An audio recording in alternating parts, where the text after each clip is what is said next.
presentación. A continuación, el doctor Eduardo Viteri va a presentar el tema de lentes restor tórico. Gracias, Eduardo, por tu presencia. Él arribó cerca de la medianoche ayer y además nos ayudó mucho en la discusión del Congreso. Bienvenido. Gracias, ante todo, por la invitación y felicitaciones por todos los progresos y el esfuerzo cotidiano en mejorar el servicio que se presta a quienes confían en nosotros, los pacientes. Bien, a estas alturas de la mañana y después de varios conferencistas que han hablado sobre difractivos y tóricos, queda muy poco por decir y en honor al tiempo y a su paciencia voy a procurar ser lo menos repetitivo posible y voy a tratar de enfatizar solamente en algunos temas, tal vez algunas perlitas que podrían ayudarnos a mejorar nuestros resultados en este tipo de pacientes. Para empezar, voy a compartir con ustedes algo de información que se presentó en el último congreso de ASCARS en Boston, fue hace unas pocas semanas, y podemos ver el impacto que tiene el astigmatismo en la agudeza visual sin corrección. Observamos que qué porcentaje de pacientes alcanzan visión 20/20 sin corrección en relación con el astigmatismo subjetivo que tienen. Y vemos que una dioptría de astigmatismo, ya casi la mitad de los pacientes con una dioptría de astigmatismo no van a alcanzar 20/20 sin corrección. Y si hablamos de 1.5 dioptrías de astigmatismo en adelante, ya el 75% de esos pacientes no van a alcanzar 20/20. No necesariamente quiere decir que estén descontentos, pero pues ya es un factor en contra.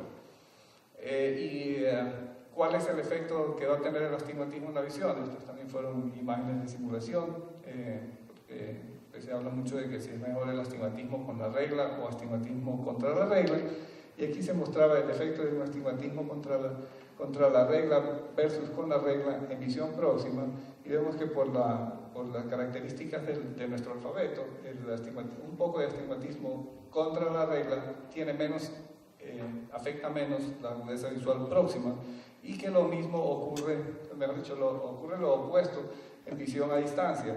Un astigmatismo bajo con la regla afecta menos la visión a distancia que un astigmatismo contra la regla. Son cositas que tendremos que ir poniendo en nuestro acervo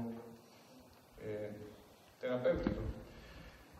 ¿Y qué efecto tiene finalmente el astigmatismo manifiesto en la satisfacción o falta de satisfacción de nuestros pacientes? Vemos que viene a ser más o menos como que un punto de corte viene a ser alrededor de entre 1 y 1.5 dioptrías de astigmatismo manifiesto, que va a afectar significativamente la satisfacción de los pacientes. Vemos que entre pacientes sin astigmatismo y pacientes con astigmatismo de hasta 0,75 dioptrías, la satisfacción de los pacientes, es decir, qué tantos pacientes al ser encuestados en encuestas de calidad de vida, de satisfacción, vemos que no hay prácticamente diferencia entre dejarlo completamente sin astigmatismo o que quede con un astigmatismo de 0,75. Es a partir de una dioptría y más razón a partir de 1.25 que nuestros pacientes empiezan a manifestar un más alto índice de disatisfacción. Entonces tal vez podemos cuestionarnos qué tan importante es manejar estos astigmatismos tan bajos, sobre todo teniendo en cuenta la exactitud de los métodos que tenemos a nuestro alcance, sobre los cuales vamos a conversar un poco más ahora.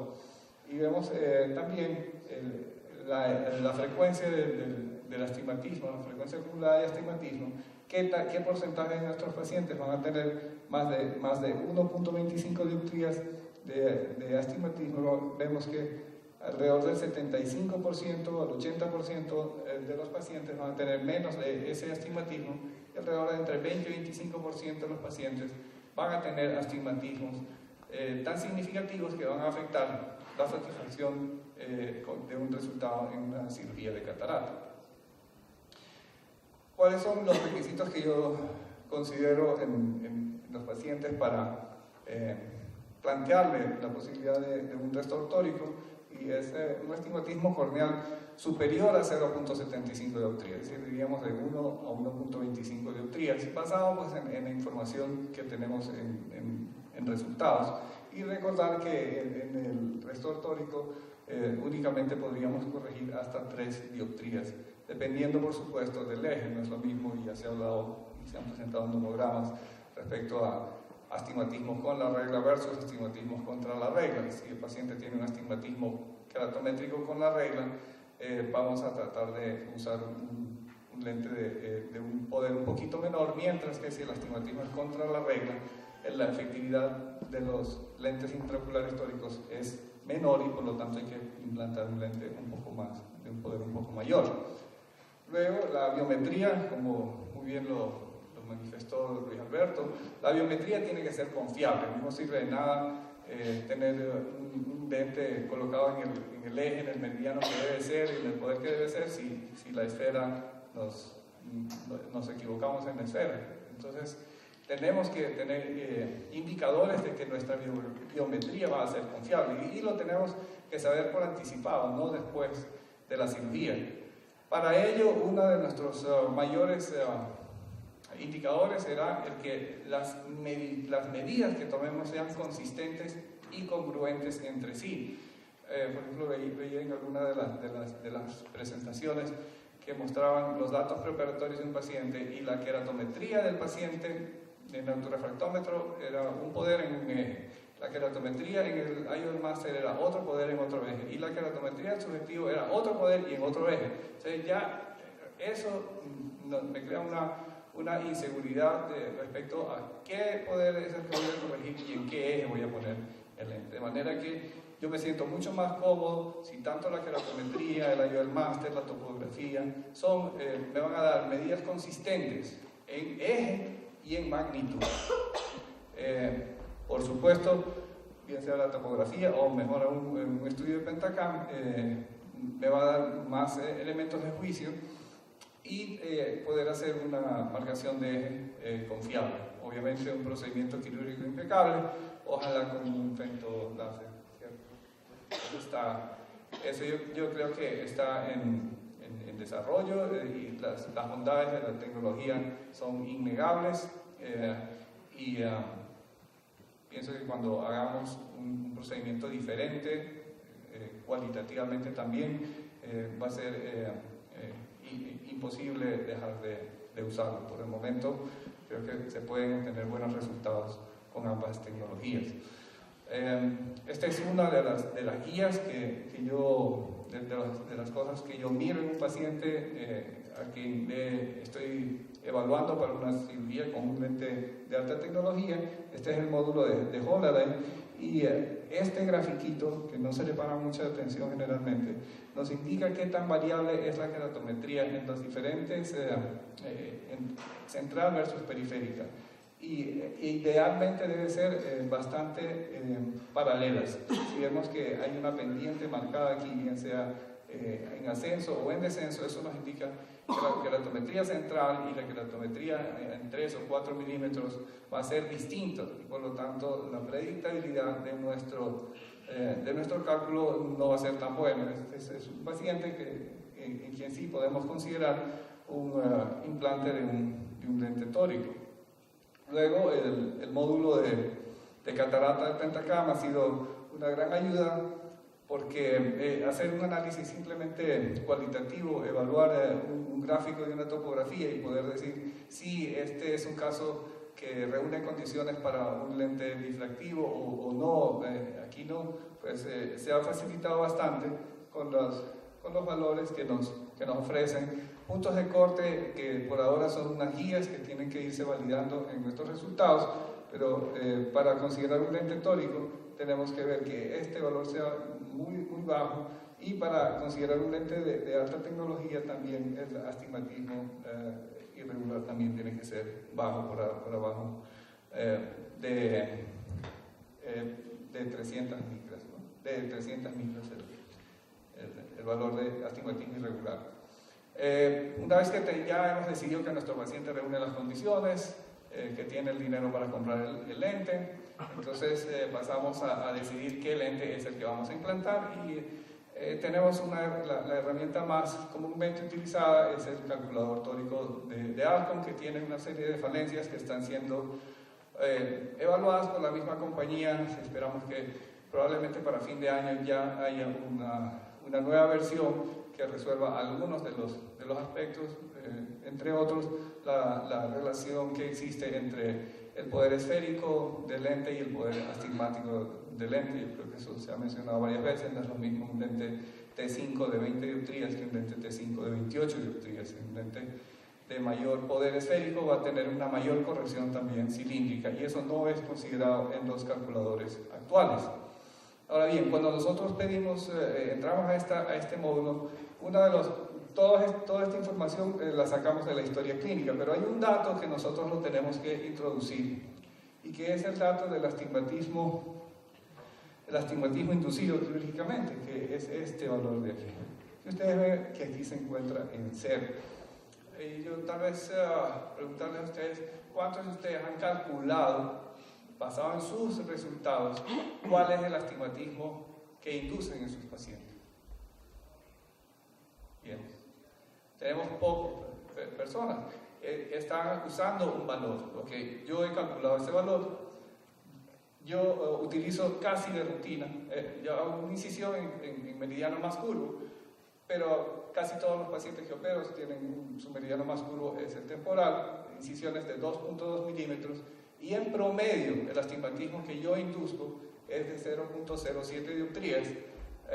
Lo estoy revisando periódicamente, puede variar ligeramente en más o en menos, pero ¿por qué pongo yo aquí el valor en 0? Porque, como lo decimos muchas veces, el astigmatismo es una medida que tiene una magnitud y tiene una dirección. Y si yo les pregunto a ustedes, ¿cuántos saben la dirección promedio, la dirección, el vector en el cual ejerce el poder, el cambio que ustedes inducen con su incisión? Creo que van a quedar menos manos arriba. Y hay herramientas para ello. Una de ellas es la aplicación iPro, que la mostró el doctor Boracio en el webinar que tuvimos en enero. Y entre ellas tenemos esta opción que es AstigPlot. El AstigPlot nos permite visualizar el poder y la dirección en la cual hemos inducido el astigmatismo. Y vemos aquí de dónde salió el 0.07 que les mostraba. Vemos que en promedio mi astigmatismo inducido es 0.07, pero vemos que la desviación estándar es más o menos 0.70, y la dirección es casi que un tiro al aire. O sea, yo estoy hablando de un astigmatismo inducido, pero no sé en dónde se va a ir. Si se va a ir en la dirección de la incisión, todos pensamos que vamos a cambiar la córnea en el meridiano en el cual colocamos la incisión. Eso no es cierto. Al menos en mis casos no es cierto. Y he hecho análisis, como les digo, repito, en otra serie de pacientes. Estos pacientes son distintos, y vemos que hay casos en los cuales llega a ser más de una dioptría el astigmatismo inducido. Y el meridiano también varía muy disperso. Posibles explicaciones: la medición puede ser equivocada. Sí, puede ser que los queratómetros que estamos utilizando, o que yo estoy utilizando en este caso, no tengan la exactitud adecuada, tanto para el poder como para la dirección. Y todos sabemos que en astigmatismos de baja magnitud el eje es muy variable. Los queratómetros no son muy precisos en marcar el eje en casos de astigmatismos muy bajos. Entonces, en mi experiencia, como yo hago incisiones temporales, cortas, y no sé en qué va a ir el astigmatismo, yo pongo 0 en ese valor del astigmatismo. Luego, para marcar, me ha ido bien. He probado, como todos ustedes, de todas las opciones, y con lo que me siento más cómodo al momento es con el Gonio Trans, que también es una aplicación gratuita, desarrollada en Elche.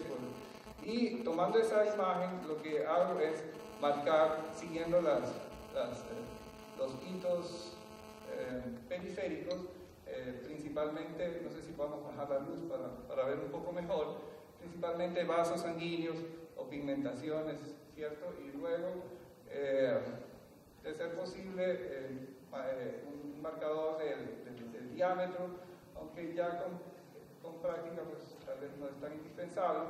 la incisión de 2.2 milímetros en el meridiano más curvo, que coincide con el meridiano en el cual está marcado aquí. Y esta es una marca en la cual ya con la experiencia que tengo que irme ligeramente por fuera de la marca. O si no, utilizando una pinza de capsulorhexis que tiene medición de milímetros, también me sirve como una muy buena guía. Y luego, tal vez esto se trata, ya llegamos a la sección de perlitas, detalles que ustedes los pueden tomar o dejar, pero esta es aquí vamos a ver un pequeño detalle en la carga del lente tórico. Ustedes pueden ver, aquí está los puntitos, y esto es algo que realizo habitualmente. Una vez que entra el lente, ¿sí? Tomo el asa, la introduzco y le doy una pequeña torsión, tal vez 90 grados, para que el asa vaya bordeando la pared lateral del cartucho. Eso me va a dar dos resultados. Uno es que he logrado reducir sustancialmente las rotaciones del lente que tenía cuando introducía el lente utilizando un cartucho D. Porque el émbolo, si no hago esto, el émbolo se mete por debajo del lente y al momento de entrar le genera una torsión y terminaba muchas veces con el lente con la cara anterior hacia atrás. Entonces, esa es una de las cosas. De esta manera reduzco sustancialmente las rotaciones del lente al momento de ingresar. Y luego, una vez que entra, si es que tiene la incisión en el meridiano más curvo, el eje del lente va a quedar, como lo van a ver después, muy cerca al meridiano en el cual se tiene que quedar finalmente, y entonces las maniobras de rotación posteriores, el ajuste posterior, se reduce más. Bien, y luego otra de las cosas, aquí van a ver, es el hidroimplante comparado con el nuevo método que es el Accuser. Vemos, son los dos ojos de los pacientes, este es ojo izquierdo, este es ojo derecho, y los videos están en tiempo real, no están absolutamente editados. Evidentemente el AutoSER es mucho más sencillo, es más fácil para personas que no tienen tanta experiencia, pero yo creo que la mayoría de las personas aquí sí lo tienen. Y vemos la principal ventaja del método es que se obvia esto, el tener que entrar posteriormente al implante del lente, tener que entrar a la cara por debajo del lente, a sacar el viscoelástico, y esta no era metilcelulosa, este lente se implantó con Provis, que es mucho más fácil de sacar. Si esto fuera con metilcelulosa, que yo pienso que es el material más utilizado en nuestros medios para implantar los lentes, se demora mucho más uno. Observan ustedes, aquí ya el lente ya está alineado, estamos ya en la hidratación de las incisiones, no se consume más solución salina, hay menos turbulencia en la cámara anterior de esta manera que con las maniobras que hay que hacer para tirar el viscoelástico. Observan aquí, ya hemos terminado, mientras que aquí todavía seguimos luego de hidratar las incisiones. Es el momento en que aprovechamos para hacer cualquier último ajuste en el meridiano. Obviamente hay cosas que se tienen que mejorar todavía, entre ellas el paralaje que tenemos en el microscopio. Lo que nosotros vemos a veces no es lo que finalmente va a quedar. Observan aquí, pues ya terminamos aquí, seguimos en el último centraje del lente.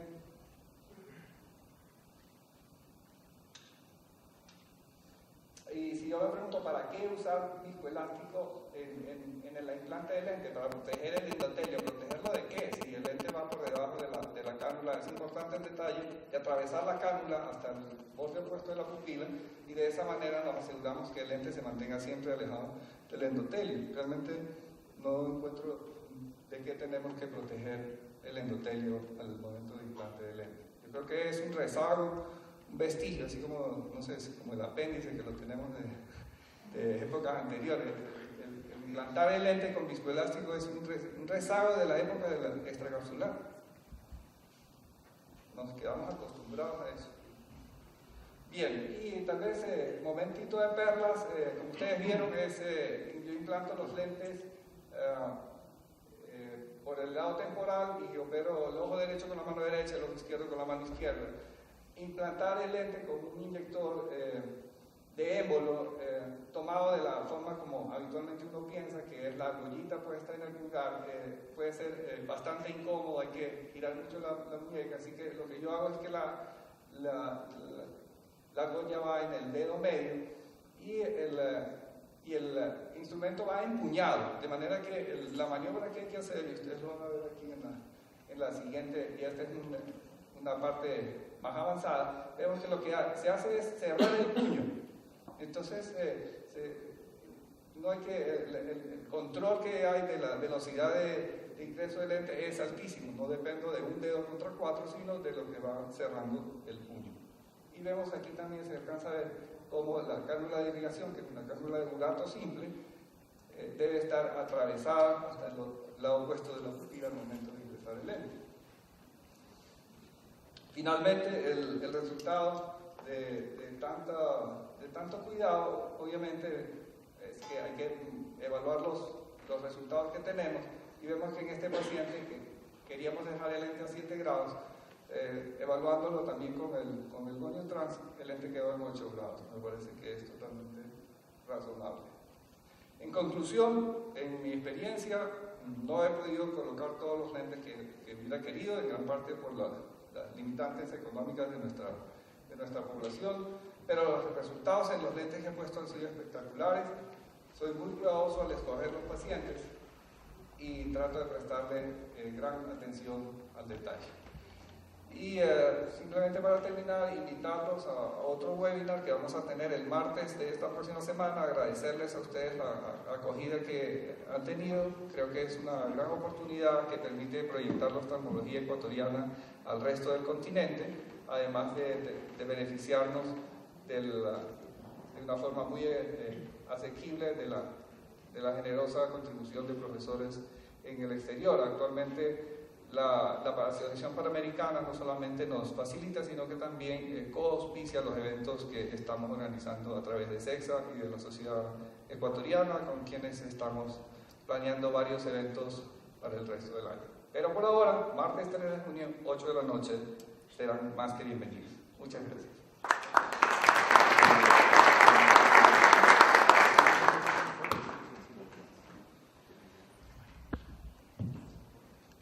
Muchas gracias, Eduardo.